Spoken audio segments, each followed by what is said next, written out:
বাইরে ঝমঝম করে বৃষ্টি হচ্ছে। গ্রামের প্রধানের বাড়ির টিনের চালে বৃষ্টির ফোঁটা ধীর বেগে আঘাত করে একটানা ঝমঝম শব্দ হয়ে চলেছে। ঘরের ভেতরে ঘুটঘুটে অন্ধকার। আর মাস দুয়েক পর দুর্গাপুজো। আষাঢ়ের শেষের দিকে যে বৃষ্টি শুরু হয়েছিল সেটা শ্রাবণের দিকে কমে গিয়েছিল, কিন্তু আজ দুদিন হলো সেটা যেন আরো প্রবল হয়ে নেমেছে। ঘরের মধ্যে বসে আছে গ্রাম প্রধান নিশিকান্ত ভট্টাচার্য, গ্রামের একজন বৃদ্ধ লোক হারাধন, আর শহর থেকে আসা ডাক্তারবাবু। সে দুদিনের কাজের জন্য এই গ্রামে এসেছে। সাথে তার এক বন্ধুও এসেছে, কিন্তু অসুস্থ থাকার কারণে সেই আসরে উপস্থিত হতে পারেনি। ঘরের ভেতরে দেয়াশলাই খুঁজতে গিয়েছিল হারাধন বাবু। বাইরে এত বৃষ্টির মধ্যে আজ যে পুরোহিত আসবে না সে বিষয়ে তাদের মধ্যে কথা হচ্ছিল, কিন্তু ঘরের দরজা খুলে পুরোহিত মশাই হাতের ছাতাটা একপাশে রেখে বললেন, আবার দেখা গেছে। ঘরের ভেতরে গুঞ্জন হঠাৎ করেই যেন থেমে গেল, যেন এই একটা কথায় পাথর হয়ে গিয়েছে সবাই। হারাধনবাবু আবারও ঘরের ভেতরে চলে গেলেন দেয়াশলাই খুঁজতে, কিন্তু ডাক্তারবাবু বুঝতে পারলেন না সামান্য এই একটা কথায় সবাই চুপ কেন হয়ে গেল। পুরোহিত মশাই বসতে বসতে উত্তেজিত এবং চিন্তিত গলায় বললেন, বুঝলে নিশিকান্ত, আমি নিজের কানে শুনে এলাম। তুমি দেখে নিও, ঠিক কাল নয় দুদিন পর আবার একটা শরীর পড়বে। কারোর মুখে কোনো কথা নেই। হারাধনবাবু দেয়াশলাই নিয়ে এসে হারিকেন ধরাতেই হারিকেনের আলোতে দেখা গেল নিশিকান্ত বাবুর মুখ ভয়ে সাদা হয়ে গিয়েছে, কিন্তু ডাক্তারবাবু কিছুই বুঝতে পারলেন না। কি ব্যাপার বলুন তো ঠাকুর মশাই, কাকে দেখা গিয়েছে? আর শরীর, লাশ এসব কি? সে অনেক বড় ইতিহাস আছে। তুমি তো এখানে নতুন, তাই গ্রামের কথা কিছুই জানো না। এভাবে বললে তোমরা বুঝতে পারবে না। ঠাকুর মশাই, খুলে বলুন না, না বললে বুঝবো কি করে? পুরোহিত মশাই একবার গ্রাম প্রধানের দিকে তাকালেন। হারিকেনের আলোটা তার মুখের গভীর চিন্তার ভাঁজগুলোর উপর পড়ে একটা আলো আধারে রহস্য তৈরি করেছে। তার চোখ দুটো বন্ধ দরজার দিকে নিক্ষিপ্ত। আপনি তো প্রায় কদিন হলো গ্রামে এসেছেন, আশা করি ওই বাজ পড়া গাছটা দেখেছেন। ওই যে বই কালী মন্দিরের পাশে যে গাছটার কথা নিশিকান্তবাবু বললেন, এখানের লোকেরা সেটাকে বলে বুড়ো বট গাছ। ডাক্তারবাবু বললেন, শুনেছি তো গাছটার বয়স কতদিন সেটা কেউ বলতে পারে না। আর গাছটার উপর নাকি একবার বজ্রপাত হয়েছিল, কিন্তু গাছটা আবার বেঁচে গেছে। আসল কথাটা সবাই জানে না, বুঝলেন। ওই গাছের উপর যে ঠিক কটা বজ্রপাত হয়েছে তার কিছুটা হিসেব বলতে পারেন আমাদের হারান্দা। জন্মের পর থেকে তো চারবার দেখলাম, কিন্তু এটা যে সেই গাছ নয়। একবার করে বাজ পড়ে গাছটা শুকিয়ে যায়, কিন্তু আবার ঠিক হয়েও যায়। যখনই আমাদের গ্রাম থেকে কোনো বিপদ উঠে যায় তখনই গাছটার মাথায় একটা করে বাজ পড়ে। এটা আমাদের গ্রামের বিপদ মুক্ত হওয়ার একটি লক্ষণ। এইসবের পেছনে অবশ্য কারণও একটা রয়েছে। তবে আর বলছে কি, আসার সময় দেখে এলাম যে ওই রামগোয়ালার বউটার দুয়ারে দাঁড়িয়ে ছেলেটাকে ডেকে চলেছে হাপুস নয়নে।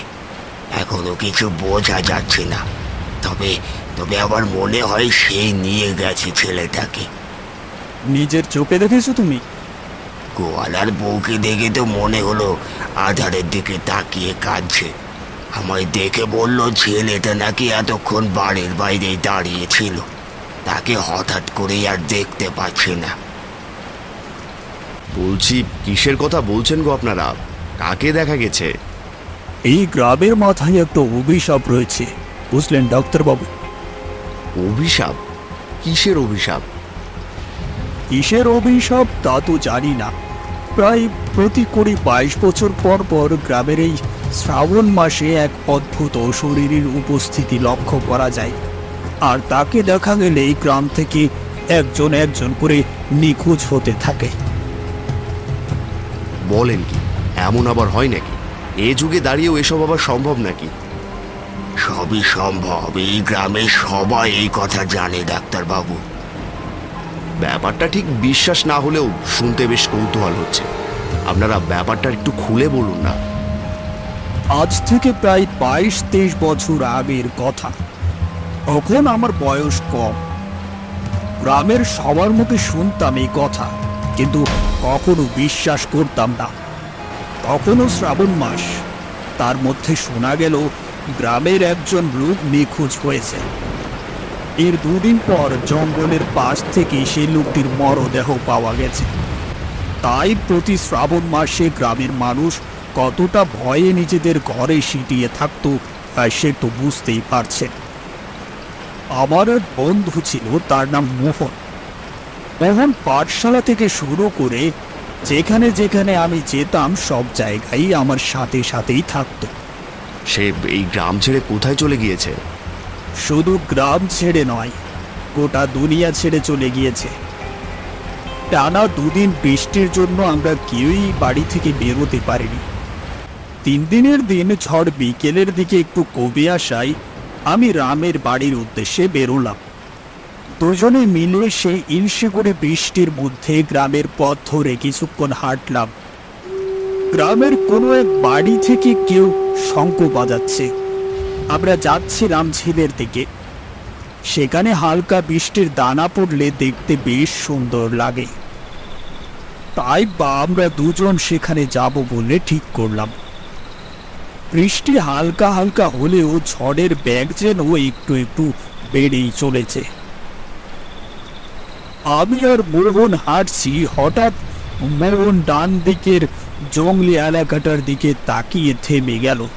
ও আমি বললাম, কি হলো মোহন, দাঁড়িয়ে গেলি কেন? আরে ভাই, এই জঙ্গলের ভেতরে কিছু একটা দাঁড়িয়ে আছে। শিয়াল টিয়াল হবে হয়তো, চল তাড়াতাড়ি বাড়ি ফিরতে হবে। আমি কথা বলতে বলতে এগিয়ে চলেছি, আর আমার পেছনে রয়েছে মোহন। একটু আগে পর্যন্ত সে আমার কথার উত্তর দিয়ে যাচ্ছে, কিন্তু জঙ্গলে কিছু একটা দেখার পর সে যেন চুপ করেই রইল। আমি ওকে জিজ্ঞেস করলাম, কি হলো, কথা বলছিস না কেন? ওই জঙ্গলের মধ্যে থেকে কে যেন আমাদের দেখছিল, আমি তাকে কিছুটা দেখতে পেয়েছি। মোহনের এই কথা শুনে আমার প্রথমে একটু ভয় লাগলো, পরে ভাবলাম হয়তো ওর চোখের ভুল। তারপর গোটা রাস্তা আমি ওর পেছন পেছন হাঁটলাম। খেয়াল করলাম মাঝে মধ্যে পেছনে তাকিয়ে ও কিছু একটা দেখছে। ঝিলের কাছে পৌঁছতে গিয়ে ঘুটঘুটে অন্ধকার হয়ে এলো। তবুও আমরা ওই ঝিলের পাশে বেশ কিছুটা সময় কাটালাম। এর আগেও আমরা এসেছি, কিন্তু মোহনকে এমন অদ্ভুত আচরণ করতে এই প্রথম দেখলাম। সে যেন মনে মনে খুব ছটফট করছে, কিন্তু কোনো একটা কারণে মুখ ফুটে কিছুই বলতে পারছে না। আমি ওকে জিজ্ঞেস করলাম, মোহন, আরে তোর কি হয়েছে বলতো? সে কাঁপা কাঁপা গলায় বলল, কেউ আমাদের পিছু নিয়েছে, কেউ সে জঙ্গলটার ওখান থেকে আমাদের পিছু পিছু আসছে। তারপর তারপর কি হলো? তারপর যে কি হলো সেটাই আমি আজ পর্যন্ত বুঝতে পারিনি। মোহনকে সাথে করে বাড়ি নিয়ে যাচ্ছি, ফেরার পথে আবারও জঙ্গলটা পড়ল। মোহন দূর থেকে জঙ্গলটা দেখেই আমাকে বলল, ওখানে কেউ দাঁড়িয়ে আছে। আমি চিৎকার করে বললাম, কোথায় কোথায় কেউ দাঁড়িয়ে আছে? মোহন তারপর অদ্ভুত দৃষ্টিতে আমার দিকে তাকালো। তারপর আমিও একবার জঙ্গলের দিকে তাকালাম। সেখানে অন্ধকার ছাড়া আমার চোখে কিছুই পড়ল না। হঠাৎ আমার কেন যেন মনে হলো মোহন মিথ্যে বলছে না। আমি সে অন্ধকারের দিকে তাকিয়ে রইলাম, যেন সে অন্ধকারে কেউ দাঁড়িয়ে আছে। আমি তাকে খোঁজার চেষ্টা করছি। এমন ভাবে কতক্ষণ কেটে গেল আমি জানি না। আবার যখন হুঁশ ফিরল, ততক্ষণে মোহন আমার পাশে ছিল না। এই জঙ্গলের অন্ধকারের দিকে তাকিয়ে আগের মতো সে আকর্ষণ আর অনুভব করলাম না। আমার অবচেতন মন আমাকে বলে দিল মোহনকে হয়তো আর পাওয়া যাবে না, হয়তো দুদিন পর তারও মৃতদেহ কোথাও না কোথাও পড়ে থাকতে দেখা যাবে। আমি আর দেরি না করে দৌড়ে বাড়ি চলে এলাম। বাড়ির লোককে সবটা জানাতেই তারাও ভয় পেয়ে যায়।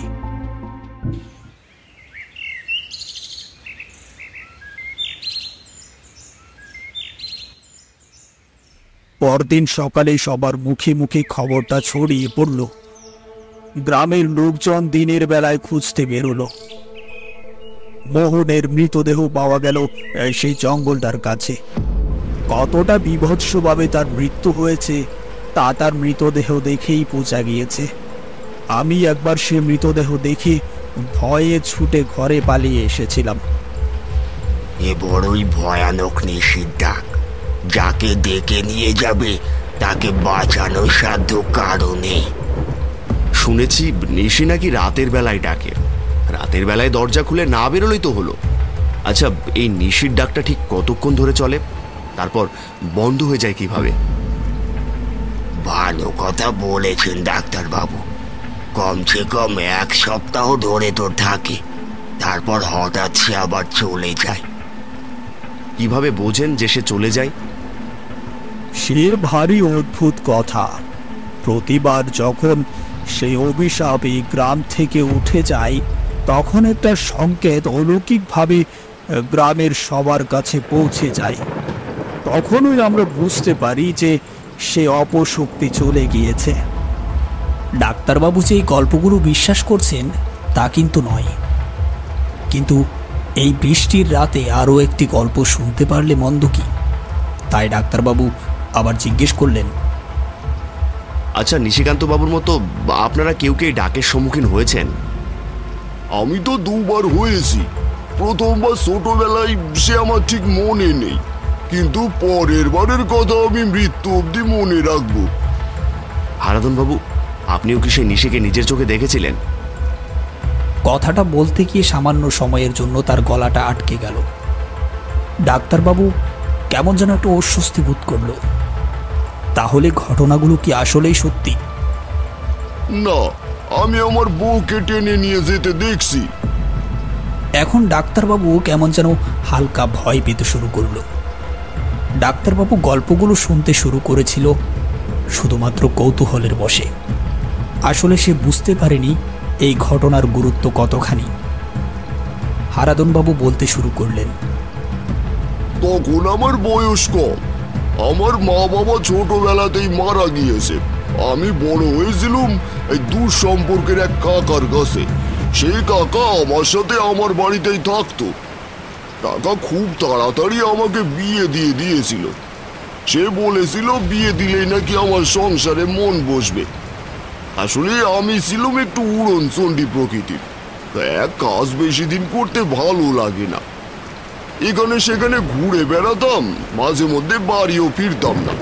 তাই কাকা জোর করে আমার বিয়ে দিলেন। কাকা ঠিকই বলেছিল, বউ আসার সাথে সাথে আমি কেমন যেন বদলে যেতে শুরু করলাম।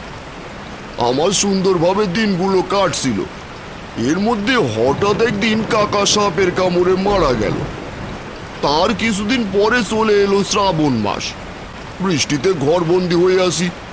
একদিন সন্ধ্যাবেলায় হালকা বৃষ্টির মধ্যে গ্রামের লোকজনদের সাথে কাজকর্মের ব্যাপারে কথা বলে বাড়িতে ফিরে খেয়ে দিয়ে ঘুমোনোর তোড়জোড় করছি। এমন সময় দেখি আমার বউ খোলা দরজা দিয়ে বাইরের দিকে যাচ্ছে। আমার তেমন কিছু সন্দেহ হয়নি। আমি ঘরে বসে তামাক খাচ্ছিলাম। অনেকটা সময় পার হয়ে গেল, বউ ফিরছে না। আমি ঘর ছেড়ে দাওয়ায় নেমে এলাম। তখনই দেখলাম বাড়ির পেছন দিকের মাঠ ধরে একটা কালো মূর্তি হেঁটে যাচ্ছে। আমি কয়েকবার দেখে বুঝতে পারলাম পিছনে যে যাচ্ছে সে আর কেউ নয়, আমার বউ। কিন্তু তার আগে ওটা কে যাচ্ছে, আর পিছু পিছু সে যাচ্ছেই বা কেন? অনেকদিন আগে বাবা মায়ের মুখে নিশির ডাকের কথা শুনেছিলাম। আজ হঠাৎ তাদের বলা কথাগুলোই মনে পড়ে গেল। আমি প্রাণপণে চিৎকার করতে করতে সেই জমির আলের উপর উঠলাম। বউয়ের নাম ধরে ডাকতে লাগলাম, কিন্তু সে যেন কিছুই শুনতে পায় না। যে জমির আলে দিনের বেলায় কত কত হেঁটে গিয়েছি, সেই জমির আল আজ রাতে যেন বহু দূর মনে হতে লাগলো। যতই ছুটে যাই না কেন, বউয়ের কাজ পর্যন্ত আর পৌঁছতে পারি না। অথচ আমি দৌড়াচ্ছি আর তারা হেঁটে যাচ্ছে। হঠাৎ একটা বাতাস প্রবাহিত হতে লাগলো। বাতাসে কেমন যেন মিহি গন্ধ ছড়িয়ে পড়লো। আমি বেহুশ হয়ে গেলাম। এক সময় যখন হুঁশ ফিরল, দেখি আমি জিমির আলের উপর পড়ে আছি। জ্ঞান ফেরার পর বুঝতে পারলাম না আমি এখানে কিভাবে এলাম। তারপর যখন মনে পড়লো, তাড়াতাড়ি উঠে এদিক সেদিক খুঁজতে লাগলাম, কিন্তু না, কোথাও কেউ নেই। গোটা রাত আমি এদিক সেদিক ছুটোছুটি করে আমার বউকে খোঁজার চেষ্টা করেছি, কিন্তু সব কিছুই বৃথা। মানে বলছিলাম কি, মৃতদেহটা কি খুঁজে পেয়েছিলেন? তারপর পরের দিন সকালে যখন গ্রামের লোক নিয়ে গোটা মাঠটা খুঁজি, তখনও কিছু পাওয়া যায়নি। তবে পাওয়া যায় তার পরের দিন সকালে।